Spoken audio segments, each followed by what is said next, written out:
സ്വർഗവീതി ചതികളുടെ അതിജീവനം എന്ന് പറയുമ്പോൾ രണ്ട് തരത്തിൽ അത് മനസ്സിലാക്കാം. ഒന്ന്, ചതികൾ അതിജീവിക്കുക വ്യക്തിയെ. രണ്ട്, ചതികളെ വ്യക്തി അതിജീവിക്കും. ചതികൾ ഒരു വ്യക്തിയെ അതിജീവിച്ചാൽ അവൻ സ്വർഗവീതിയിൽ നിന്ന് പുറത്തു പോകും. ചതികളെ വ്യക്തി അതിജീവിച്ചാൽ അവൻ സ്വർഗത്തിലെത്തും. ധാരാളം ചതികൾ നിറഞ്ഞതാണ് സ്വർഗത്തിലേക്കുള്ള വഴി. അതുകൊണ്ടാണ് ഖുർആൻ പല സ്ഥലങ്ങളിലായും ഇത് പറഞ്ഞത്. ഈ ചതികളെ വളരെ ശക്തമായിട്ടാണ് 2 ദിവസമായി നമ്മളൊരു ആയത്ത് ചർച്ച ചെയ്യുകയാണ്. ലുഖ്മാൻ അധ്യായത്തിന്റെ 33-ാമത്തെ വചനം. അതിന് ഉപോത്ബലകമായ ആയത്തുകൾ ധാരാളം വേറെയുമുണ്ട്. കുല്ലു നഫ്സിൻ ദാഇഖത്തുൽ മൗത്ത് വഇന്നമാ തുവഫൗന ഉജൂറക്കും യൗമൽ ഖിയാമ ഫമൻ സുഹ്സിഹ അനിൻ നാരി വഉദ്ഖിലൽ ജന്നത ഫഖദ് ഫാസ്. പിന്നെന്താ പറഞ്ഞത്? വമൽ ഹയാത്തുദ് ദുനിയ ഇല്ലാ മതാഉൽ ഗുറൂർ. വമൽ ഹയാത്തുദ് ദുനിയ ഇല്ലാ മതാഉൽ ഗുറൂർ. ദുനിയാവ് എന്നാൽ ചതിയുടെ വസ്തുവാണ്. ഉപയോഗ വസ്തുക്കൾക്കാണ് മതാ എന്ന് പറയുക. ചിലപ്പോൾ പണമാവും, ചിലപ്പോൾ വസ്തുക്കളാവും. ഉദാഹരണം, ഒരു കൈക്കോട്ട്, ആ കൈക്കോട്ടിന് മതാഴി എന്ന് പറയും. ഒരു കോടാലി, അതിന് മതാഴി എന്ന് പറയും. ഒരു വെട്ടുകത്തി, അതിന് മതാഴി എന്ന് പറയും. മതാഉൽ ബൈത്തി, വീട്ടിലെ ചരക്കുകൾ. എന്താണ് മതാഉൽ ഗുറൂർ എന്ന് പറഞ്ഞാൽ? അതിന്റെ അർത്ഥം എന്താണ്? മതാഉൽ ഗുറൂർ എന്ന് പറഞ്ഞാൽ അതിന്റെ അർത്ഥം എന്താണ്? നമ്മൾ അങ്ങാടിയിൽ നിന്ന് ഒരു കൈക്കോട്ട് വാങ്ങി, അത് വീട്ടിൽ കൊണ്ടുപോയി നമ്മൾ ഉപയോഗിച്ച 1-ാം ദിവസം തന്നെ നമുക്ക് മനസ്സിലായി ഇത് ഒറിജിനൽ സാധനമല്ല. ഇനി അവരാകട്ടെ തിരിച്ചെടുക്കുകയും ഇല്ല. അല്ലെങ്കിൽ ആ കടയുടെ മുന്നിൽ എഴുതി വെച്ചിട്ടുണ്ട് വിറ്റ സാധനങ്ങൾ ഈ കടയിൽ തിരിച്ചെടുക്കുന്നതല്ല. അപ്പോൾ ഇനി മടക്കി കൊടുക്കാൻ നിർവാഹമില്ല. ഇവിടെ നമുക്ക് സംഭവിച്ചത് എന്താ? ചതി. അങ്ങനെ വന്നാൽ ഇനി നമുക്ക് എന്താ ചെയ്യാനുള്ളത്? നമുക്ക് ചെയ്യാനുള്ളത് വളരെ അത്യാവശ്യ ഘട്ടങ്ങളിലല്ലാതെ ആ കൈക്കോട്ട് നമ്മൾ ഉപയോഗിക്കില്ല. എന്തുകൊണ്ട്? അത് പെട്ടെന്ന് കേടായി പോകും. നല്ല ഉറച്ച ഭൂമിയിൽ അത് കിളക്കാൻ നമ്മൾ ഉപയോഗിക്കൂല. കാരണം എന്തുകൊണ്ട്? ആ ഭൂമിയിൽ ഒരൊറ്റ കൊത്ത് കുത്തിയാൽ ഇത് മുറിയും. നേരെ മറിച്ച് ഒരു ഒറിജിനൽ കൈക്കോട്ട്, ഒരു തുമ്പ നമ്മൾ ഒറിജിനലാണ് വാങ്ങിയതെങ്കിൽ നമ്മൾ എവിടെ കിളക്കാൻ നമുക്ക് മടിയുണ്ടാവില്ല. ഒരു പേടിയും പേടിക്കണ്ട. അതിന് താഴെ ഇളകൂല, അതിനൊന്നും തൽക്കാലം പറ്റൂല. വളരെ പണിയെടുത്താൽ ആഴ്ചകൾ കഴിയുമ്പോൾ ചിലപ്പോൾ അതിൻ്റെ മുന്നിൽ എന്തെങ്കിലും ചെറിയ ഒന്ന് തീനെ കാട്ടി കരുവാൻ്റെ അടുത്ത് കൊണ്ടുപോയി ഒന്ന് അടിച്ചാൽ അത് ശരിയായി. എത്ര കാലം ഉപയോഗിക്കാം? ചില കൈക്കോട്ടുകളുണ്ട്, അത് തേഞ്ഞ് ചെറുതാവും, എന്നാലും താഴെ ഇളകൂല. എന്തുകൊണ്ട്? അത് ഒറിജിനൽ ഇരുമ്പാണ്, ഒറിജിനൽ ബന്ധാണ്, ഭയങ്കര നല്ല ഊട്ടാണ്, നല്ലൊരു ആത്മാർത്ഥതയുള്ള ഒരാളാണ് അത് സംവിധാനിച്ചത്. ഒരു കത്തി ഒരു ചതിയിലാണ് നമ്മൾ പെട്ടത് എങ്കിൽ ആ ചതി നമ്മൾ അപൂർവമായിട്ടല്ലാതെ ആ കത്തിയെ ഉപയോഗിക്കാൻ എടുക്കൂല. എന്തുകൊണ്ട്? അതെപ്പോഴും ഉപയോഗിച്ചാലും ഏത് സമയത്ത് പൊട്ടിപ്പോകാം. കാരണം ഇത് ഒറിജിനൽ അല്ല. ഇവിടെ സംവിധായകനായ അള്ളാഹു തന്നെ പറഞ്ഞു, ഈ ലോകം വളരെ അത്യാവശ്യമാണെങ്കിൽ ഉപയോഗിച്ചാൽ മതി. ഈ ലോകം തന്നെ ഒരു ചതിയുടെ വസ്തുവാണ്.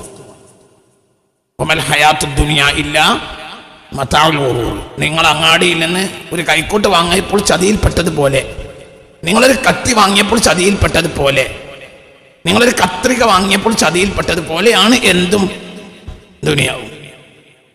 നിങ്ങൾ നോട്ട് പുസ്തകം വാങ്ങി ചതിയിൽപ്പെട്ടു. എങ്ങനെ? അതൊന്ന് അമർത്തി എഴുതിയാൽ കടലാസ് കീറും. അപ്പൊ നമ്മൾ അത് എഴുതാൻ വേണ്ടി നമ്മൾ എല്ലാ പേനയും ഉപയോഗിക്കില്ല. ചില പേനകൾ നല്ല ആഴത്തിൽ പതിയും. ആ പേന ഇതിൽ പറ്റൂല. എന്തുകൊണ്ട് പറ്റൂല? ഇത് പെട്ടെന്ന് കീറി പോകുന്ന കടലാസാണ്. നേരെ മറിച്ച് നല്ല ശക്തമായി കരുത്തുള്ള കടലാസുള്ള നോട്ട് ബുക്ക് ഉണ്ട്. അത് ഏത് പെന്നുകൊണ്ടോ പെൻസിലുകൊണ്ടോ എഴുതിയാലും അതിനൊന്നും പറ്റൂല. എന്തുകൊണ്ട്? വളരെ ശക്തവും ആഴത്തിലുള്ളതുമായ കടലാസാണ്. മനസ്സിലായി നിങ്ങൾക്ക് പറഞ്ഞത്? ഇവിടെയാണ് നമ്മൾ ചിന്തിക്കുന്നത്. വമൽ ഹയാത്തുദ് ദുനിയ ഇല്ലാ മതാഉൽ ഗുറൂർ. തെൽഖീനിൽ പോലും അവസാനം ഇത് മനുഷ്യന് ചൊല്ലിക്കൊടുക്കും, അല്ലേ? രാജാക്കൽ മലക്കാനിൽ എന്ന് പറഞ്ഞ് നമ്മൾ തെൽഖീനൊക്കെ ചൊല്ലിക്കൊടുത്ത് അവസാനം തെൽഖീനിൽ നിന്ന് എണീക്കുന്ന നേരത്ത് തെൽഖീനുള്ള മുലഖീൻ, തെൽഖീൻ ചൊല്ലിക്കൊടുക്കുന്ന ആൾ അവസാനം ഓതുന്ന ആയത്തേടാ? കുല്ലു നഫ്സിൻ ദാഇഖത്തുൽ മൗത്ത് വഇന്നമാ തുവഫൗന ഉജൂറക്കും യൗമൽ ഖിയാമ ഫമൻ സുഹ്സിഹ അനിൻ നാരി വഉദ്ഖിലൽ ജന്നത ഫഖദ് ഫാസ്. വമൽ ഹയാത്തു ദുനിയ ഇല്ലാ മതാഉൽ ഖുറൂർ. ഇതുകൊണ്ട് ഈ ഖബറിന്റെ ഉള്ളിലെ ആളുകൾക്ക് ഉപകാരം ഉണ്ടായേക്കാം. പക്ഷേ ആ ഉപകാരത്തെക്കാൾ കൂടുതൽ അവിടെ കൂടി നിൽക്കുന്നവർക്ക് ഈ ആയത്തിൽ ഉപകാരമുണ്ട്. കാരണം ഒരാളെ നമ്മൾ മറവ് ചെയ്തതിന് ശേഷം ഈ ആയത്ത് ഓതുമ്പോൾ ആ കൂടി നിൽക്കുന്നവർക്ക് ചിന്തിക്കും ചെയ്യാം. എത്ര കൊമ്പനായി നടന്നവനായിരുന്നു, എല്ലാം കഴിഞ്ഞ് മണ്ണിനൊടിപ്പെടും. ദുനിയാവ് എന്നാൽ ചതിയാണ്.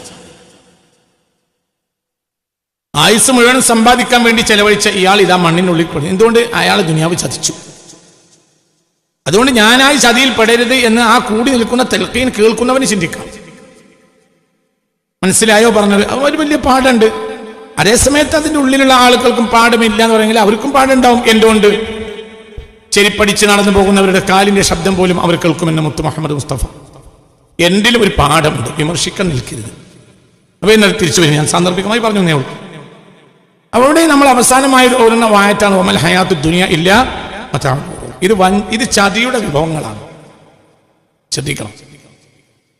അതേപോലെ തന്നെയാണ് ഫലാ തഗുറന്നകുമുൽ ഹയാത്തു ദുനിയ. ഒരിക്കലും ദുനിയാവ് നിങ്ങളെ ചതിക്കരുത്, നിങ്ങൾ ശ്രദ്ധിക്കണം. എന്തുകൊണ്ട്? ദുനിയാവ് ഒരു ചതി വസ്തുവാണ്, എപ്പോഴും ചതിപ്പെട്ടു. നിങ്ങൾ വിചാരിച്ച അത്രയൊന്നും ഈ ദുനിയാവിൽ നിങ്ങൾക്ക് നേടാൻ കഴിയില്ല. ഈ നേടിയാൽ അനുഭവിക്കാനും കഴിയില്ല. കാരണം അപ്പോഴത്തെ നിങ്ങൾ വെച്ചുപോയി.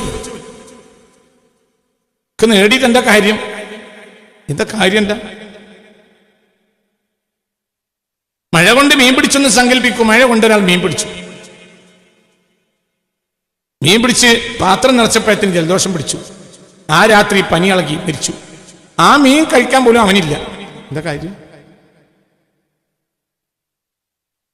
അല്ലെങ്കിൽ കയത്തിൽ മുങ്ങി മീൻ പിടിച്ചു. മീനങ്ങനെ ഇട്ടു മുകളിലേക്ക്. പക്ഷേ അവസാനം ഒഴുക്കിൽ വന്നു, ഒലിച്ചുപോയി. എന്താ കാര്യം? അതാണ് താൻ ചത്ത് മീൻ പിടിക്കാന്ന് പറയും. പഴയ കാലത്തൊരു ഒരു ഉപമയാണ്. താൻ ചത്ത് മീൻ പിടിക്കരുത്. ദുനിയാവിൽ നമ്മൾ അള്ളാഹുവിലേക്ക് സമ്പാദിക്കാതെ, പരലോകത്തേക്ക് സമ്പാദിക്കാതെ ഒരു മനുഷ്യൻ എന്ത് നേടിയാലും അയാൾ താൻ ചത്ത് മീൻ പിടിച്ചതാണ്. ആഖിറം മറന്ന് ഒരാൾ ദുനിയാവിന് വേണ്ടി സമ്പാദിച്ചാൽ അവൻ താൻ ചത്ത് മീൻ പിടിച്ചവൻ തന്നെയാണ്. എന്തുകൊണ്ട്? ആ മീൻ വേറുള്ളവർ കഴിക്കും, ഇവനെന്ത് കാര്യം എന്നതുപോലെയാണ്. ഒരു നന്മയും ചെയ്തില്ല, ഒരു പള്ളി ഉണ്ടാക്കിയില്ല, ഒരു മദ്രസ ഉണ്ടാക്കിയില്ല, ഒക്കെ ചെയ്യാൻ കഴിയും. വേണമെന്ന് വിചാരിച്ചാൽ അതൊക്കെ കഴിയും. അത് കഴിയാവുന്ന ഒരു തൊഴിലാളിക്ക് വരെ ചെയ്യാൻ കഴിയും. ഒരു തൊഴിലാളിക്ക് വരെ വേണമെങ്കിൽ ഇതൊക്കെ ചെയ്യാൻ കഴിയും. ഒരു സാധുക്കളായ ആളുകൾക്ക് ഒരു വീടിന് എന്ത് സൗകര്യം ചെയ്തു കൊടുക്കും, ഒരു തൊഴിലാളിക്കും ചെയ്യാൻ കഴിയും. ഒരു നന്മയാണ്. ഈ ലോകത്ത് ഇന്ന് നമ്മൾ കാണുന്ന നന്മകളൊക്കെ അതിൽ ഏറിയ പങ്കും സാധുക്കൾക്ക് വരെ പങ്കാളിയായി ചെയ്യാൻ കഴിയും. ആ നന്മകൾ ഇവിടെ നിലനിൽക്കും, അവൻ മരിച്ചുപോയാലും. അപ്പോൾ അതൊരു ജാരിയത്തായ സദഖയായി അവന്റെ ഖബറിലേക്ക് ലഭിച്ചുകൊണ്ടിരിക്കും. അവനത് അള്ളാഹുവിന്റെ വജഹിന് വേണ്ടി ചെയ്താൽ മതിയാവും. മനസ്സിലായി നിങ്ങൾക്ക് പറഞ്ഞത്? അതേ സമയത്ത് അതൊന്നും ഒരാൾ ശ്രദ്ധിച്ചില്ല. പള്ളിന്റെ കാര്യത്തിൽ ശ്രദ്ധിച്ചില്ല. മദ്രസ, സ്കൂള്, നന്മ, ആശുപത്രി, പാലം, ഇങ്ങനെ തുടങ്ങി റോഡ്, ഇങ്ങനെ മനുഷ്യർക്ക് ഉപകാരമുള്ള ആയിരക്കണക്കായ സംരംഭങ്ങൾ ഉണ്ട്. അതൊന്നും ഞാൻ എടുത്തു പറഞ്ഞല്ല, ഒക്കെ ഉണ്ട്. അതിലൊന്നും ആത്മാർത്ഥമായി അയാളുടെ ഒരു പങ്കാളിത്തം ആത്മാർത്ഥമായി നിർവഹിച്ചില്ല എന്ന് സങ്കല്പിക്കൂ. അയാൾ സെൽഫിഷായി. അതായത് അയാൾക്ക് വേണ്ടിയാ പണിയെടുത്ത്. പള്ളിക്ക് വേണ്ടി ഒരാൾ കോൺട്രാക്ടറായി. പക്ഷെ പള്ളിയല്ല ലക്ഷ്യം, അവന്റെ പൈസ ഉണ്ടാക്കലാണ്. മനസ്സിലായോ? പാലം പണി അടുപ്പിച്ചപ്പോ അതിന് പൈസ ഒരിക്കലാണ് അവന്റെ ലക്ഷ്യം, അല്ലാതെ ജനങ്ങൾക്കൊരു ഉപകാരം ഉണ്ടാവുക എന്നതല്ല. അങ്ങനെയൊക്കെയുള്ള കാര്യങ്ങൾ. അപ്പോൾ അവൻ സെൽഫിഷാണ്. അവൻ പണം ഉണ്ടാക്കുക എന്നതിന്റെ പേരിലാണ് നന്മയിൽ പോലും അവൻ സഹകരിച്ചതെങ്കിൽ അവൻ ചതിയിൽപ്പെട്ടതാണ്. ഫലാ തഗുറന്നകുമുൽ ഹയാത്തു ദുനിയ. ഒരിക്കലും ദുനിയാവ് നിങ്ങളെ ചതിക്കരുത് എന്നാണ് പറഞ്ഞതിന്റെ സാരം. എപ്പോഴും ചതിപ്പെട്ടു. മനസ്സിലായില്ലേ? ഈ ആയത്തിന് അവസാനത്തെ ഭാഗം എന്താണ്? വലാ യഗുറന്നകും ബില്ലാഹിൽ ഗറൂർ. വലിയ ചതിയനും നിങ്ങളെ ചതിക്കരുത്, നിങ്ങൾ ശ്രദ്ധിക്കണം. ആരാ വലിയ ചതിയൻ? ഇബ്ലീസ്. ആരാ വലിയ ചതിയൻ? ഇബ്ലീസ്. അയാൾ ആരെയും സമീപിക്കും. നമ്മളിപ്പോ മുസ്ലിയാക്കന്മാരാണ്, ഏറ്റവും നമ്മളെ സമീപിക്കും. നമ്മൾ ഈ നല്ല കുപ്പായിട്ടത് കൊണ്ടോ നമ്മൾ അഞ്ചോത്ത് നിസ്കരിച്ചുകൊണ്ടോ നമ്മളെ ഇബ്ലീസ് ചതിക്കില്ല എന്ന് നിങ്ങൾ വിചാരിക്കരുത്. എപ്പോഴും സമീപിക്കും എന്നല്ല, നമ്മളെയാണ് കൂടുതൽ സമീപിക്കും. എന്താണ് നമ്മളെയാണ് കൂടുതൽ സമീപിക്കുക എന്ന് പറയാനുള്ള കാരണം? രണ്ട് കാരണമാണ്. ഒന്ന്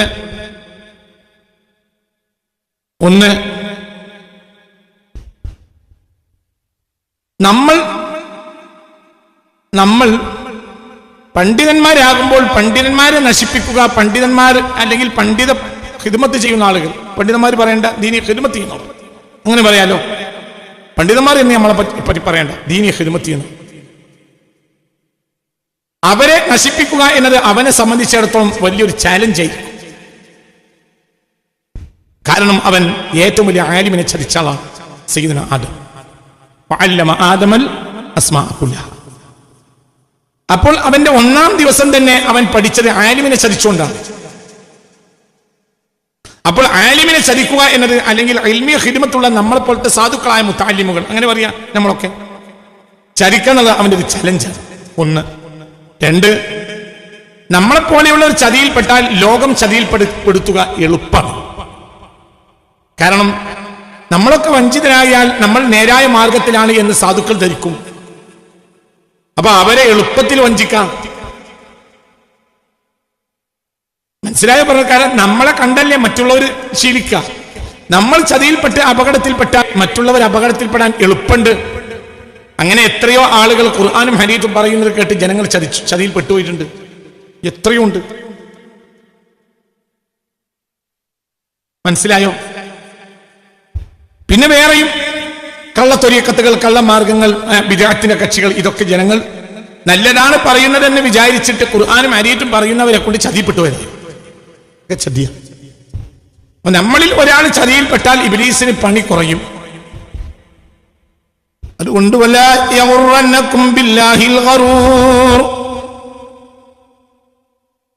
ഏറ്റവും വലിയ ചതിയൻ നിങ്ങളെ ചതിക്കുന്നത് നിങ്ങൾ ശ്രദ്ധിക്കണം. ഇനി അവൻ ഒരു പ്രതിജ്ഞ ചെയ്തിട്ടുണ്ട്, അത് മനസ്സിലാക്കണം. അവൻ നമ്മളൊന്നും ചതിപ്പെടുക നമ്മൾ വിചാരിക്കരുത്. ചതിയുടെ ചില ഭാഗങ്ങൾ ഞാൻ ഇന്ന് കാണിക്കാം. നമ്മൾ വളരെ ശ്രദ്ധിക്കണം. ആരെക്കാളും നമ്മളാണ് സൂക്ഷിക്കേണ്ടത്. എന്തുകൊണ്ട്? എപ്പോഴും നമ്മൾ ചതിയിൽപ്പെടാൻ സാധ്യതയുണ്ട്.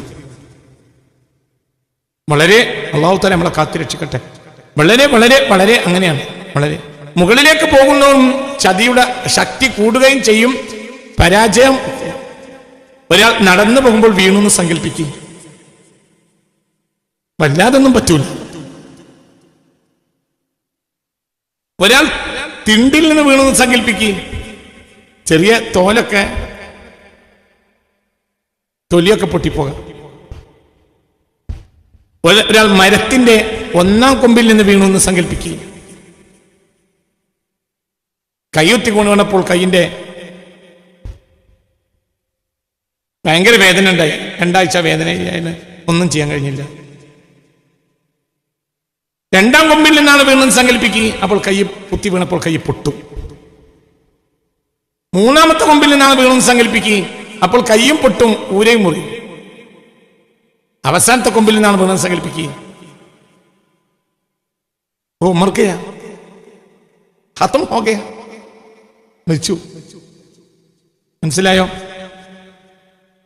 എത്ര ഉയരത്തിലാണ് ചതിപ്പെടുന്നതെങ്കിൽ അത്രയും സർവനാശമായിരിക്കും.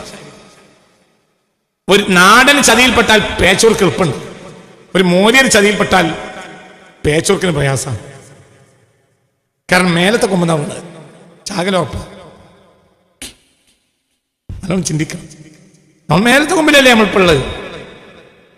മനസ്സിലായോ പറഞ്ഞത്? അങ്ങനെയുള്ള ചതികൾ അതൊക്കെയാണ് ചേകനൂരിനെ പോലുള്ളവർക്ക് പറ്റിയത്. പഠിച്ചുണ്ടാക്കിയിട്ട് പിന്നെ ചതിയിൽപ്പെട്ട് മേലത്തെ കൊമ്പെന്നാണ് വീണത്, ജീവൻ പോവും ഉറപ്പ്. ആ ചതിയാണ് കുഫർ. ആ കുഫറാണ് അയാൾ വരിച്ചത്. നിസ്കാരത്തിൽ 5 വക്തിനെ നിഷേധിച്ചാൽ നിയമപുസ്തകം അനുസരിച്ച് അയാൾ കഫറാണ്. ഞാൻ അല്ല എന്ന് പറയാൻ ഒരാൾക്ക് നിർവാഹമില്ല. കഫർ തന്നെയാണ്. ഏത് കോളേജിൽ നിന്ന് ഡിഗ്രി എടുത്തതും കാര്യമില്ല. ഇസ്ലാമിക വീക്ഷണത്തിൽ അയാൾ ആ മുസ്ലിം കാഫറാണ്. എന്തുകൊണ്ട്? നിഷേധിയാണ്.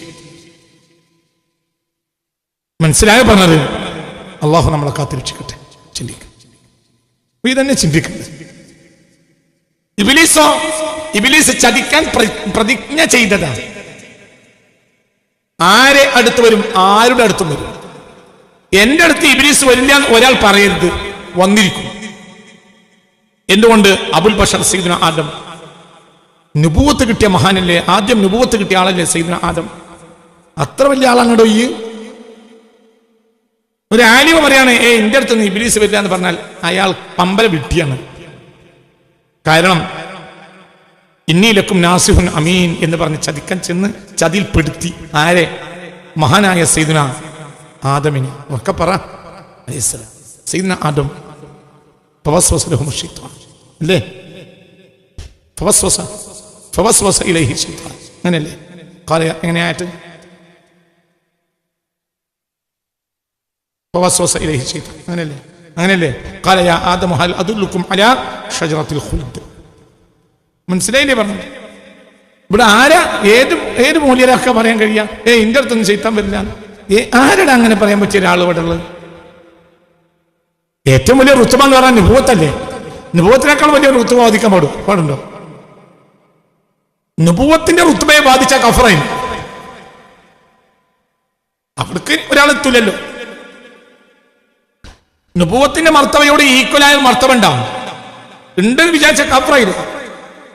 മനസ്സിലായില്ല? എന്താ നിങ്ങൾ നോക്കിയിരിക്കുന്നത്? ഇത് പറ. ഏത് ആലിമാണെങ്കിലും ആജിയരാണെങ്കിലും 50 ഹജ്ജ് ചെയ്താലും 100 ഹജ്ജ് ചെയ്താലും ചതിപ്പെടുത്തും. ഏത് ആലിമുൽ അല്ലാമാണെങ്കിലും ചതിപ്പെടുത്തും. എന്തുകൊണ്ട്? ഇത് ലോകത്തെ ആദ്യത്തെ പാഠമുള്ള പഠിപ്പിച്ചില്ല. എന്നിട്ട് എന്താ ചിന്തിക്കാത്തത്? ഞാൻ വലിയ ആളാണ്, ഞാൻ ഇത്രയും വലിയ കോളേജിൽ നിന്നൊക്കെ പാസ്സായിട്ടുണ്ട്, ഞാൻ ഇത്ര കിതാബൊക്കെ ഓടി നോക്കി, ഞാൻ 40 കൊല്ലം ദർസ് നടത്തി, എനിക്ക് 10,000 ശിഷ്യന്മാരുണ്ട്, ഞാൻ ചതിപ്പെടില്ല. എന്ത് വർത്തമാനായി പറയുന്നത്? സത്യത്തിൽ ചതിപ്പെട്ടതുകൊണ്ടാണ് അയാളാ പറഞ്ഞത്. അതൊരു ചതിയാണ്. പറഞ്ഞ വാക്ക് ചതിയാണ്. അത് കുതിരവട്ടത്തുള്ളവർ പറയും പോലെയാണ്. കുതിരവട്ടത്ത് ആളുകളൊക്കെ പറയാം എന്ത്, നമ്മക്ക് എന്തില്ല, നമ്മക്ക് ഭ്രാന്തില്ല, നമ്മളവിടെ ആക്കിയോനാ ഭ്രാന്ത്. ഒരു വലിയ മൂല്യർ പറയുകയാണെങ്കിൽ നമ്മളെ ശൈത്താൻ ചതിക്കൂല എന്നൊരു മൂല്യർ പറയുന്നുണ്ടെങ്കിൽ, ഒരു വലിയ ആചാര്യ പറയുകയാണ് 75 ഹജ്ജ് ചെയ്ത വലിയ ആചാര്യ പാപ്പ, ലോകത്തുള്ള എല്ലാ കോളേജും അയാളാണ് നടത്തി കൊടുക്കുന്നത്. അത്ര വലിയ മലയാളിയാണ്, അത്ര വലിയ ആചാര്യ പാപ്പയാണ്. അല്ലെങ്കിൽ അവിടുത്തെ 75 കൊല്ലത്തെ മുദരിസ് ആലിമുൽ അല്ലാമ മൂപ്പര് പറയാണ് നിന്റെ അടുത്തേക്ക് ചെയ്ത്താനൊന്നും വരൂല, ഞാൻ അത്രയും വലിയ ആളാണെന്ന് പറഞ്ഞാൽ അതിന്റെ അർത്ഥം മൂപ്പര് ചതിയിൽ എന്നോ പെട്ടുവെച്ചിട്ടുണ്ട്. മൂപ്പര് മനസ്സിലായില്ല, മൂപ്പര് കുതിരവട്ടത്തുള്ള ആളെ പോലെയാണ്. കുതിരവട്ടത്തിൽ അഡ്മിറ്റായ ആളാണ് എന്ത് പറയാ, നമ്മക്കല്ല വരാണ്ട് നമ്മളോട് ആക്കിയെടുക്കണം. മനസ്സിലായോ പറഞ്ഞത്? ഇതന്നെ വിഷയം. കാരണം അള്ളാഹു പരിശുദ്ധ ഖുർആനിൽ എത്ര തവണയാണ് പറഞ്ഞത് നുബുവത്തിന്റെ റുത്ബയിലുള്ള ആളെ ചതിച്ചു? അതിന് ഈക്വലാണ് ഞാനെന്നൊരാൾ വാദിച്ച കാഫറാവൂലേ? ആ മർത്തബയോ സുന്നി എന്ന് പറഞ്ഞാൽ പടച്ച തമ്പുരാൻ ഖുർആനിലും ഹദീസിലും എന്താണ് പഠിപ്പിച്ചത് അത് വിശ്വസിക്കുന്നവർക്കാണ് സുന്നി എന്ന് പറയാം. മനസ്സിലാണ്ട് പറഞ്ഞത്? പറയുന്നത് മനസ്സിലാണല്ലോ, പറഞ്ഞ് മനസ്സിലാക്ക്. അല്ലാതെ ദുനിയാവിന്റെ ഏറ്റവും വലിയ ആളുകളാണ് ഈ ശൈഖന്മാരെന്ന് പറഞ്ഞ് വിചാരിച്ച് നടക്കരുത്. അവർക്ക് അവരുടെ സ്ഥാനമുണ്ട്, അയാൾ തള്ളിക്കളയും വേണ്ട. ഒരു ഏത് മുഹദ്ദീൻ ശൈഖും ഇഫായ് ശൈഖും ആരെടുത്തെത്തൂല? അമ്പിയാക്കളെടുത്തെത്തൂല. മനസ്സിലായില്ലേ? അമ്പിയാന്റെ റുത്ബ എന്ന് പറഞ്ഞാൽ റുത്ബത്തുൻ ആലിയത്താണ്, ഏറ്റവും വലിയ റുത്ബയാണ്. അതിൽ നേതാവാണ് മുഹമ്മദ് മുസ്തഫ സല്ലല്ലാഹു അലൈഹി വസല്ലം. ആ അമ്പിയാക്കൾക്ക് നേരെ താഴെ ഒരാളുണ്ട്, അത് സിദ്ദീഖുൽ അക്ബർ. പറഞ്ഞത് മനസ്സിലായോ? ആ മഹാനും ആർക്ക് താഴെയാണ്? അമ്പിയായിന് താഴെയാണ്. ലോകം കണ്ട ഏറ്റവും വലിയ മഹാന്മാരിൽ ഒരാളാണ് സിദ്ദീഖുൽ അക്ബർ, സയ്യിദുനാ ഫാറൂഖ്, സയ്യിദുനാ ഉസ്മാൻ ഇബ്നു നുറൈൻ, സയ്യിദുനാ അലി ഇബ്നുൽ മുർത്തള. ഈ 4 സംഘത്തിന്റെ മേലെ ഉമ്മത്തിൽ ഒരാളും ഇല്ല. പക്ഷെ അവരും ആർക്ക് താഴെയാണ്? ആർക്ക് താഴെയാണ്? അമ്പിയാന് താഴെ. ആ അമ്പിയായിൽപ്പെട്ട ആളാണ് സയ്യിദുനാ ആദം. എന്നിട്ട് ചതിപ്പെട്ടു. ഇത് പറഞ്ഞുകൊണ്ടാണ് ഖുർആന്റെ ചർച്ചകൾ തുടങ്ങുന്നത്. അപ്പോൾ ഈ വലാ യഗുറന്നകും ബില്ലാഹിൽ ഗറൂർ, ഏറ്റവും വലിയ ചതിയൻ നിങ്ങളെ ചതിക്കരുത്, നിങ്ങൾ ശ്രദ്ധിക്കണം എന്ന് പറഞ്ഞാൽ, ഏറ്റവും വലിയ ചതിയൻ ചതിക്കാതെ നിങ്ങൾ ശ്രദ്ധിക്കണം എന്ന് പറഞ്ഞാൽ മനസ്സിലായില്ലേ? ഈ പറഞ്ഞതിന്റെ അർത്ഥം മശായിഖമാരൊക്കെ ചതിയിൽപ്പെട്ടിട്ടുണ്ട് എന്നല്ല. ചതിയിൽ പെടാതെ പോയത് എന്തുകൊണ്ട്? മുഹദ്ദീൻ ശൈഖ് ഇഫായ് ശൈഖ് ഒക്കെ ചതിയിൽപ്പെട്ടു എന്നല്ല പറഞ്ഞ അർത്ഥം. ഞങ്ങൾ തെറ്റായി മനസ്സിലാക്കരുത്. അവർ ചതിയിൽപ്പെടാത്ത എന്തുകൊണ്ട്? ഞങ്ങൾ ചതിയിൽ പെട്ടു പോകുമല്ലോ റബ്ബേന്ന് പേടിച്ച് അത്രത്തോളം അവർ അധ്വാനിച്ചപ്പോൾ ചതിയിൽ രക്ഷപ്പെട്ടതാണ്. അല്ലാതെ അവരെടുത്തൊന്നും ഇബ്ലീസ് ചെല്ലൂല എന്ന അവസ്ഥയില്ല. ഇബ്ലീസ് അവരെ ചതിപ്പാനായി ചെന്നാരേ എന്നില്ലേ?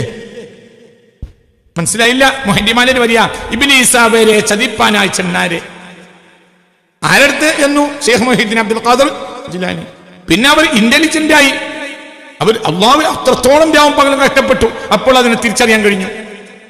അല്ലാതെ മൊയ്‌നുദ്ദീൻ ശൈഖാണ്, റിഫായി ശൈഖാണ്, അവരൊന്നും ചെല്ലണ്ട എന്ന് സംഭവമില്ല. ചെല്ലാതിരിക്കൂല. ചെല്ലുമ്പോഴത്തിന് അവര് പിന്തിരിഞ്ഞു പോകേണ്ടി വരും. എന്തുകൊണ്ട്? അവർ അത്രയും കൂടുതൽ എന്താണ് അള്ളാഹുവിലേക്ക് താഴ്മ ചെയ്ത് പണിയെടുക്കുന്നു. അപ്പൊ ഏതൊരാളും ചതിയിൽ പെട്ടേക്കാം. ഏതൊരാളടുത്തേക്കും ഇബ്ലീസ് വന്നേക്കാം. അതാരടുത്തും വന്നേക്കാം. മനസ്സിലാവുണ്ട് കുട്ടികളെ? അവൻ പ്രതിജ്ഞ ചെയ്തതാ. എന്ത് ആ പ്രതിജ്ഞ ഞാൻ പറയാം. അവന്റെ പ്രതിജ്ഞ കാരണമാണ് വലാ യഗൂറന്നകും ബില്ലാഹിൽ ഗറൂർ. സ്വർഗത്തിന്റെ വഴിയിൽ ഇബ്ലീസ് നിങ്ങളെ ചതിക്കും കേട്ടോ എന്ന് ഖുർആൻ ആവർത്തിച്ച് നമ്മെ ഓർമ്മപ്പെടുത്തിയത്. സ്വർഗവിധിയാണ്, സ്വർഗത്തിലേക്കുള്ള വഴിയാണ്. ചതിക്കും ഇബ്ലീസ്. നരകത്തിലേക്കുള്ള വഴിയിൽ ഇബ്ലീസിന്റെ ചതി ഉണ്ടാവില്ല. എന്തുകൊണ്ട്? അത് അവന്റെ വഴിയല്ലേ. ഞയിൽപ്പെട്ട ഒരാൾ എന്തിനും ചതിക്കണത്? മനസ്സിലായോ പറഞ്ഞത്? ഒരൊറ്റ തല്ലുംപടി ഉണ്ടായാൽ പള്ളി പൂട്ടും. പിന്നെ തുറക്കേയില്ല. കൊല്ലങ്ങൾ നമ്മൾ ആർട്ടിയുടെ അടുത്തേക്കും കലക്ടറുടെ അടുത്തേക്കും നടക്കണം. എന്നാൽ രാവും പകലും തല്ലുംപടി ഉണ്ടാവും കള്ളുഷാപ്പിൽ പൂട്ടന്. എന്റെ ഇവിടെ നിർത്താനും വേണ്ട, പുറത്ത് പോയിക്കോളി. എന്റെ എങ്ങാനും ഒരാൾ അടിച്ച് മറ്റയാൾ ബോധം കെട്ട് വീണാൽ തന്നെ എന്താ ചെയ്യാ? പോലീസ് പൂട്ടും കൊണ്ടാ വരിക. തല്ലുണ്ടായി, അതുകൊണ്ട് പോലീസ് പൂട്ടി. രാവും പകലും തല്ലലും കുത്തലും ചവിട്ടലും വീഴലും കൊല്ലലും സ്ഥിരമായ സ്ഥലമാണ് ഏത്? കള്ളുഷാപ്പ്. പൂട്ടില്ല, പ്രശ്നമില്ല. ഈ കള്ളുഷാപ്പിൽ തല്ലുണ്ടായി എന്ന് പറഞ്ഞാൽ പോലീസ് അങ്ങോട്ട് വരൂല്ല. എന്തുകൊണ്ട്? തല്ലുണ്ടാക്കാനുള്ള സ്ഥലമാണത്. അതിലൊന്നും വലിയ പ്രശ്നമില്ല. അത് ദിവസം അതിന് കള്ളുഷാപ്പിലെ തല്ല് തീർക്കാൻ വേണ്ടി പോലീസ് പോയാൽ പോലീസിന് കള്ളൻ പിടിക്കാൻ കഴിയില്ല. പോലീസിന് അതേ പണി ഉണ്ടാവുള്ളൂ. മനസ്സിലായില്ല? കള്ളുഷാപ്പിലെ തല്ല് തീർക്കാൻ വേണ്ടി മദ്യം പറയാൻ വേണ്ടി പോലീസ് പോകാൻ മെനക്കെട്ടാൽ പോലീസിന് വേറെ പണിക്കാൻ കഴിയില്ല. പോലീസിന്റെ ആവും പകരം എവിടെ ഇരിക്കേണ്ടി വരും? അങ്ങനെ ഓരോ കള്ളുഷാപ്പിനും ഓരോ പോലീസ് സ്റ്റേഷൻ നോക്കേണ്ടി വരും. നാട്ടില് കള്ളന്മാര് രക്ഷപ്പെടും. മനസ്സിലായി പറഞ്ഞത് തന്നെ. നിങ്ങളുടെ പൂട്ടില്ല. എന്തുകൊണ്ട്? അത് ഇബ്ലീസിന്റെ സ്ഥലമാണ്. അപ്പൊ ഇബ്ലീസ് എപ്പോഴും നമ്മളെ ചതിക്കും എന്ന് നമ്മൾ ചിന്തിക്കണം. ആരും ചിന്തിക്കണം. ഇബ്ലീസ് അവരെ ചതിപ്പാനായി ചെന്നേരെ ഷെയ്ഖ് മുഹീദ്ദീൻ അബ്ദുൽ ഖാദിർ ജീലാനി തങ്ങളടുത്തേക്ക് ചതിക്കാൻ ചെന്നു ഇബ്ലീസ്. അപ്പൊ അവരുടെ കാര്യത്ര അവരാരാ?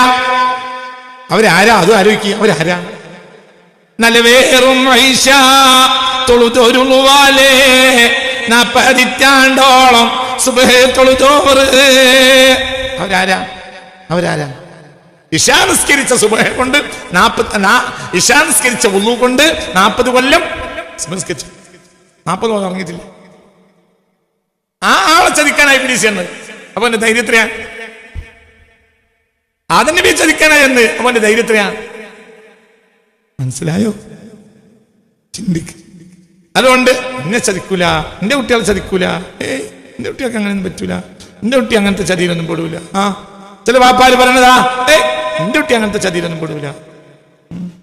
എന്റെ മകൾ അങ്ങനത്തെ ചതിയിലൊന്നും പെടൂല. എന്റെ മോൻ അങ്ങനത്തെ ചതിയിലൊന്നും പെടൂല.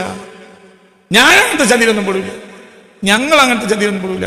ഞങ്ങൾ അങ്ങനത്തെ മഹാന്മാരായ കൂട്ടരായതുകൊണ്ട് ഞങ്ങൾ ചതിപ്പെടൂല.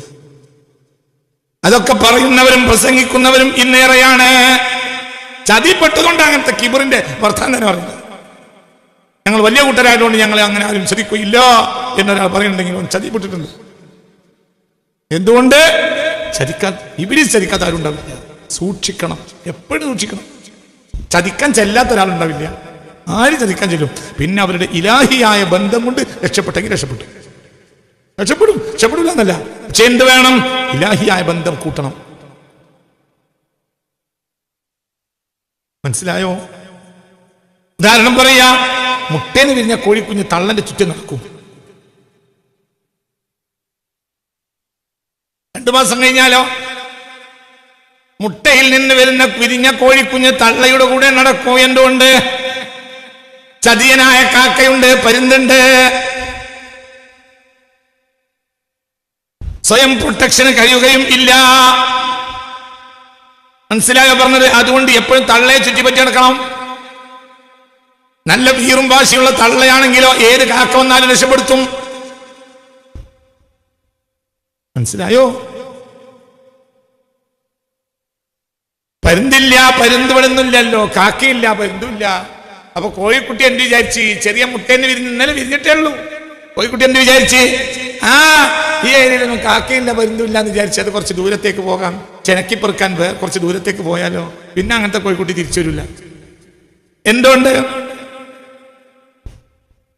ഇന്നാലിന്റെ കോഴിക്കുട്ടി തള്ളേന്ന് വിട്ട് പിരിഞ്ഞിട്ട് ഇറങ്ങിയിട്ടുണ്ട് എന്നുള്ള വിവരം കൊടുക്കാൻ കാക്കക്ക് ഇഷ്ടം പോലെ വസായിലുലാമുണ്ട്, ഇഷ്ടം പോലെ സാധ്യതകളുണ്ട്.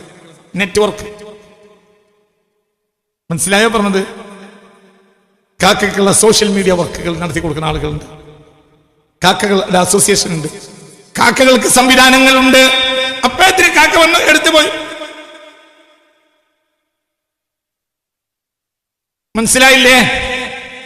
കാക്കയുടെ കൊക്കിൽ ഇങ്ങനെ ഇരുന്ന് പറക്കുന്ന നേരത്ത് കുട്ടി വിചാരിച്ചു പോവുകയാണ് എന്ത് കാക്ക ഉണ്ടാവില്ലാന്ന് വിചാരിച്ചിട്ടല്ലേ ഇറങ്ങിയത്. കാര്യല്ല, കൊണ്ടുപോകും. അതുകൊണ്ട് ഏതൊരാളും എത്രയോ അള്ളാഹുവിൽ അഭയം തേടുന്നോ അത്രയും രക്ഷപ്പെടും. എന്തുകൊണ്ട്? അള്ളാഹ്ക്കല്ലാതെ ഇവനിൽ നിന്ന് നമ്മളെ രക്ഷപ്പെടുത്താൻ കഴിയില്ല. അതുകൊണ്ടാണ് അഊദു ബില്ലാഹി മിനശ് ശൈത്വാനിർ റജീം. പിന്നെ പരിശോധിക്കണം, അൻസിബു പരിശോധിക്കണം, പരിശോധിക്കണം. സദാസമയവും പരിശോധിക്കണം, സദാസമയവും പരിശോധിക്കണം. എപ്പോഴും പരിശോധിക്കണം. എന്റെ തെറ്റ് പറ്റിയിട്ടുണ്ടോ ചിന്തിക്കുക. അവൻ പ്രതിജ്ഞ ചെയ്ത ഒരു ഭാഗം നിങ്ങൾക്കറിയും, ഞാൻ കേൾപ്പിക്കാം. പ്രതിജ്ഞ ചെയ്തു, ഞാൻ ചതിക്കും ആരെയും. ആദമിനെ ചതിക്കാൻ ചെന്നവനാണ് ഞാൻ അലൈഹിസ്സലാം. അതുകൊണ്ട് ആദമിന്റെ മക്കളെ മുഴുവനും ഞാൻ ചതിക്കും, അവരെല്ലാം ഞാൻ സമീപിക്കും. അവര് സ്വർഗത്തിലേക്ക് വരുന്ന വഴിയിൽ ഞാൻ ഇരിക്കുകയും ചെയ്യും. സ്വർഗത്തിന് പുറത്താക്കലായിരുന്നു അവന്റെ ലക്ഷ്യം. ഇനി അവന്റെ ലക്ഷ്യം എന്താണ്? ആദം നമ്മുടെ ബാപ്പാനെ സ്വർഗത്തിന് പുറത്താക്കലായിരുന്നു അവന്റെ ലക്ഷ്യം. ഇനി അവന്റെ ലക്ഷ്യം എന്താ? നമ്മളിൽ ഒരാളും സ്വർഗത്തിൽ കയറാതിരിക്കുക. അവൻ അസൂയാലുവാ. മനസ്സിലായില്ലേ? പറഞ്ഞാൽ ചിന്തിക്ക്. പരിശുദ്ധ ഖുർആൻ അവന്റെ ചതിയെ പറ്റി പറയുന്ന, അവന്റെ പ്രതിജ്ഞയെ പറ്റി പറയുന്ന ഒരു ഭാഗം ഞാൻ കേൾപ്പിക്കാം. അശ്ഹദു അൻ ലാ ഇലാഹ ഇല്ലല്ലാഹ് അസ്തഗ്ഫിറുല്ലാഹ് അസ്അലുക്കൽ ജന്നത വഅഊദു ബിക മിനൻ നാർ അല്ലാഹുമ്മ അർഹംനി യാ അർഹമർ റഹീമീൻ അല്ലാഹുമ്മ അർഹംനി. ഇബ്ലീസ് പറഞ്ഞു, റബ്ബിനോട് പറഞ്ഞു. ഇബ്ലീസ് എന്താണ് ഇബ്ലീസ് പറയുന്നത്? റബ്ബിനോട് ഇബ്ലീസ് എന്താ പറഞ്ഞത്? ബഹുമാനപ്പെട്ട അഹ്റാഫ് അധ്യായത്തിന്റെ 16ഉം 17ഉം ഖാല ഫബിമാ അഗ്വൈതനി ലഅഖൂദന്ന ലഹും സിറാത്തകൽ മുസ്തഖീം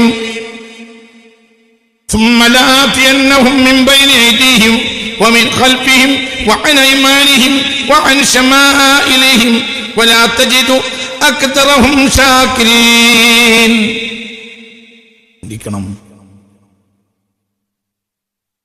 മനസ്സിലായില്ലേ? നീ എന്നെ ഒഴിവാക്കുകയാണല്ലോ. എന്നെ ഒഴിവാക്കാണ്, ഒഴിവാക്കി. അതുകൊണ്ട് ഞാൻ തീർച്ചയായും ഇരിക്കുക തന്നെ ചെയ്യും. ലഹും അവർക്ക് വേണ്ടി സിറാത്തക നീ സ്വർഗത്തിലേക്ക് വെച്ചിട്ടുള്ള വഴിയിൽ, അൽ മുസ്തഖീം ഏറ്റവും ചൊവ്വായ. മനസ്സിലായില്ലേ? നിന്റെ ഏറ്റവും ചൊവ്വായതായ ഏറ്റവും മുസ്തഖീമായ മാർഗമാണല്ലോ സ്വർഗത്തിലേക്കുള്ള മാർഗം. ആ മാർഗത്തിൽ ഞാൻ അവരെ കാത്തിരിക്കുക തന്നെ ചെയ്യുന്നതാണ്. അഥവാ ആ മാർഗത്തിൽ തുടരാൻ ഞാൻ അവനെ സമ്മതിക്കില്ല. ചില ആളുകളെ ആ മാർഗത്തിലേക്ക് വരാൻ സമ്മതിക്കില്ല, ചില ആളുകളെ ആ മാർഗത്തിൽ വന്നാൽ മുന്നോട്ട് പോകാൻ സമ്മതിക്കില്ല. മനസ്സിലായില്ലേ? പറഞ്ഞ ഫബിമാ അഗ്വൈതനി ലഅഖൂദന്ന ലഹും സിറാത്തകൽ മുസ്തഖീം. ഖാല ഫബിമാ അഗ്വൈതനി ലഅഖൂദന്ന ലഹും ഞാൻ അവർക്ക് വേണ്ടി ഇരിക്കുക തന്നെ ചെയ്യും. ഇരിക്കാന്ന് പറഞ്ഞ നോക്കൂ, ഈ ആയത്തിനെ ഇമാം റാസി തങ്ങൾ തഫ്സീറുൽ കബീറിൽ പറയുന്ന വ്യാഖ്യാനം എന്ത്? അൽ മുറാദ് മിൻഹു, നോക്കൂ, അന്നഹു ഇബ്ലീസ് യുവാലിബു, നിത്യമായി ചെയ്യും, അലൽ ഇഫ്സാദി, ഫസാദിന്റെ മേൽ, മുവാലബത്തിന് ഒരു വല്ലാത്ത പതിവാകൽ, ലാ യഫ്തുറു അൻഹാ, ആ പതിവിനെ തൊട്ട് അവന് തളർച്ച വരികയില്ല.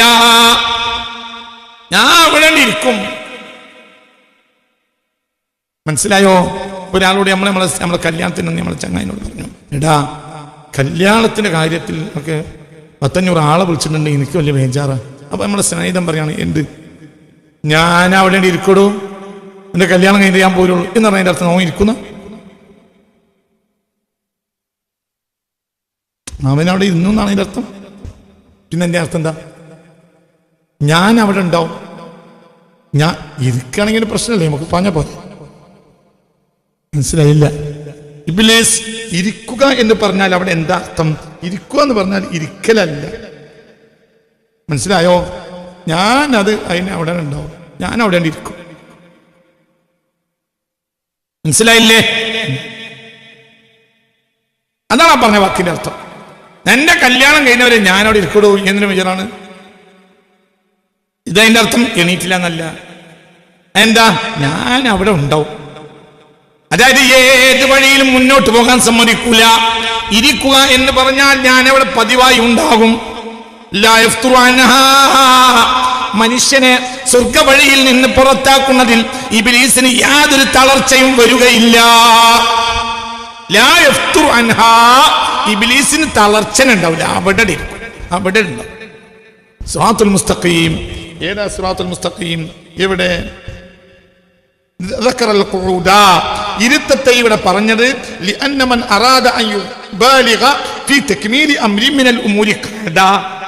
ഒരു വിഷയം പൂർത്തിയാക്കണമെന്ന് ഒരാൾക്ക് തോന്നിയാൽ അയാൾ അവിടെ ഇരിക്കുക എന്നാണല്ലോ പറയാറുള്ളത്.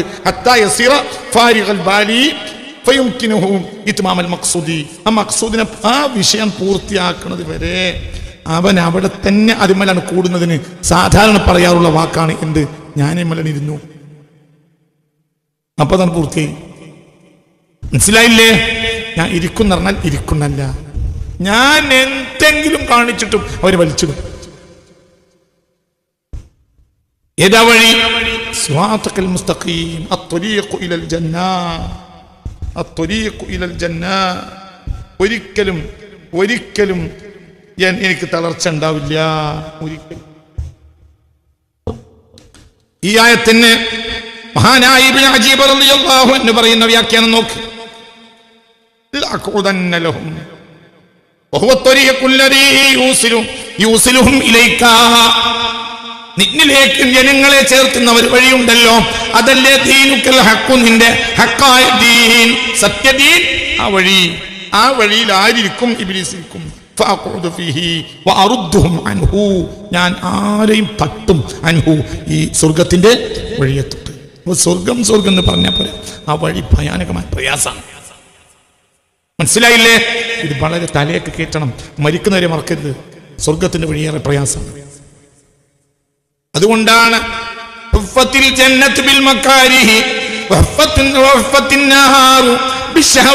എന്ന് മുഹമ്മദ് മുസ്തഫ. പ്രയാസകരമായ കാര്യങ്ങൾ കൊണ്ടാണ് സ്വർഗ വഴിയെ പൊതിയപ്പെട്ടിട്ടുള്ളത്. സ്വർഗത്തിൽ പ്രയാസമല്ല, പക്ഷെ വഴിയിൽ പ്രയാസം. രസകരമായ കാര്യം കൊണ്ടാണ് നരകത്തെ പൊതിയപ്പെട്ടിട്ടുള്ളത്. ഇതിന്റെ അർത്ഥം എന്താ? നരകത്തിൽ രസമല്ല, ആ വഴിയിൽ രസമാണ്. ഭയങ്കര സന്തോഷം, ഭയങ്കര സുഖമാണ് നരകത്തിലേക്കുള്ള വഴിയിൽ. നരകത്തിൽ സുഖം സന്തോഷമല്ല, നേരെ വെച്ച് സ്വർഗത്തിൽ പ്രയാസമാണ്. സ്വർഗത്തിലല്ല പ്രയാസം, സ്വർഗത്തിലേക്കുള്ള വഴിയിലെ പ്രയാസം. മനസ്സിലായില്ലേ? വളരെ പ്രയാസപ്പെടും, വളരെ എന്ന് ولا تجد ولا ثم لا أتينهم من بين أيديهم ومن خلفهم وعن أيمانهم وعن شمائلهم ولا تجد أكثرهم شاكرين. ഭൂരിഭാഗം ആളുകളെയും മുഅ്മിനാകാനോ സ്വർഗത്തിലെത്താനോ ഞാൻ സമ്മതിക്കുകയില്ല. വലാ തജിദു.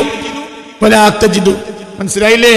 വലാ തജിദു, പടച്ചോനെ നീ എത്തിക്കുകയില്ല. അക്തറഹും, ഭൂരിഭാഗം ആദമിന്റെ മക്കളെയും ഷാക്കിരീൻ മുഅ്മിനീങ്ങളായോ അൽ മൂസിലീന ഇലൈക അല്ലെങ്കിൽ അന്നാജിന ഇലൽ ജന്ന സ്വർഗ്ഗത്തിലേക്ക് രക്ഷപ്പെട്ടവരായി ഭൂരിഭാഗത്തിനും നിനക്ക് കാണാൻ കഴിയില്ല. ആര് പറഞ്ഞു? ഇബ്ലീസ്.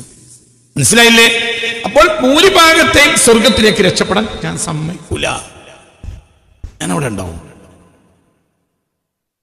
മനസ്സിലായില്ലേ? പറഞ്ഞു. ഇത് വളരെ നമ്മൾ ചിന്തിക്കണം. വേറെ ഏറി പറയാ,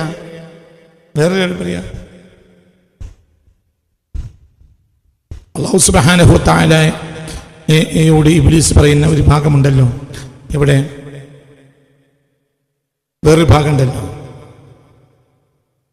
استفزز من استطعت منهم بصوتك واجلب عليهم بخيلك ورجلك وشاركهم في الاموال والاولاد وعدهم وما يعدهم الشيطان الا غرورا ان عبادي ليس لك عليهم سلطان وكفى بربك وكيلا اللهم اجعلنا منهم اللهم اجعلنا منهم اللهم اجعلنا منهم اللهم اجعلنا منهم قال أرأيتك هذا الذي كرمت علي لئن أخرتني إلى يوم القيامة لا أحتنكن ذريته إلا قليلا. കുറഞ്ഞ ആളുകളെ രക്ഷപ്പെടാൻ സമ്മതിക്കൂ, ബാക്കിയുള്ളവരെ മുഴുവൻ ഞാൻ പിടിക്കുക തന്നെ ചെയ്യും എന്ന് ആര് പറഞ്ഞിട്ടുണ്ട്? ഇബ്ലീസ്. അതുകൊണ്ട് ആ ഖലീലിൽ പെടുക എന്നത് നമ്മൾ ഉത്തരവാദിത്തം. പേടിക്കണ്ട, ആ ഖലീൽ കസീറുണ്ടാവും. മനസ്സിലാവണ്ട പറഞ്ഞത്? വലിയൊരു വിഭാഗം ആളുകൾ നരകത്തിലേക്ക് മാർഗത്തിലായാലും ആ ഖലീൽ കസീർ തന്നെ അള്ളാഹു ആ ഖലീലിൽ നമ്മളെ ചേർത്ത് തരട്ടെ. അതിനാണല്ലോ നമ്മൾ ഈ പഠിക്കുന്നത്, അതിനാണല്ലോ ഈ നമ്മൾ ഈ മനസ്സിലാക്കുന്നത്, അതിനാണല്ലോ ഇത് കേൾക്കുന്നത്. ചതിപ്പെട്ടു അരപ്പെടുക. നേരെ ഇന്നലെ ഞാൻ ചില വിഭാഗങ്ങൾ പറഞ്ഞു, ചില ഭാഗങ്ങൾ ഇന്ന് പറഞ്ഞുതരാം. അരപ്പെടുക പലരും പെടും. കുഫ്ർ ഏതായാലും പെട്ടുപോയി. പിന്നെ മുസ്ലിമീങ്ങൾ തന്നെ ധാരാളം ആളുകൾ, ധാരാളം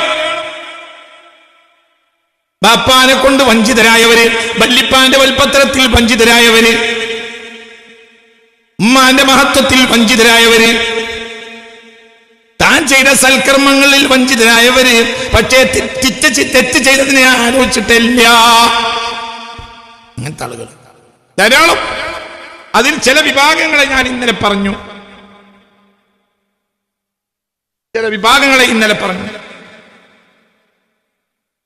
ചിന്തിക്കണം. ചില ഭാഗങ്ങൾ പറഞ്ഞത് നോക്കൂ. ഇനി വേറൊരു വിഭാഗമുണ്ട്. മിനൽ മഗ്റൂരീന, ചതിയിൽപ്പെട്ട കൂട്ടരിൽപ്പെട്ടതാണ് അൽ ഉലമാഉ, ചില പണ്ഡിതന്മാർ.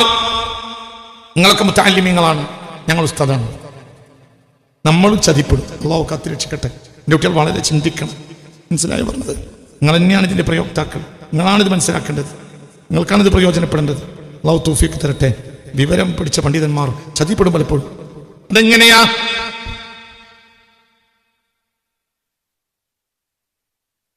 അവര്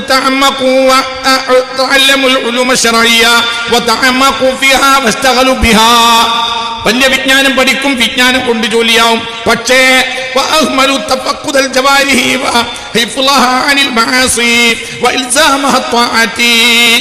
അവർ ചതിയിൽപ്പെടും. എങ്ങനെ? വലിയ വിജ്ഞാനമൊക്കെ പഠിക്കും, പക്ഷേ സ്വന്തം അവയവങ്ങളെ ദിനേന പരിശോധിക്കുന്നതിൽ നിന്ന് അവർ പുറകോട്ടു. എന്റെ കണ്ണുകൊണ്ട് തെറ്റ് വരുന്നുണ്ടോ? എന്റെ ചെവി കൊണ്ട് തെറ്റ് വരുന്നുണ്ടോ? എന്റെ കൈകൊണ്ട് തെറ്റ് വരുന്നുണ്ടോ? എന്റെ കാലുകൊണ്ട് തെറ്റ് വരുന്നുണ്ടോ? എന്റെ ലൈംഗികാവയം കൊണ്ട് തെറ്റ് വരുന്നുണ്ടോ എന്ന് ദിനേന പരിശോധിക്കുന്നതിൽ നിന്ന് അവർ പുറകോട്ടു. അതായത് ശ്രദ്ധിക്കൂല.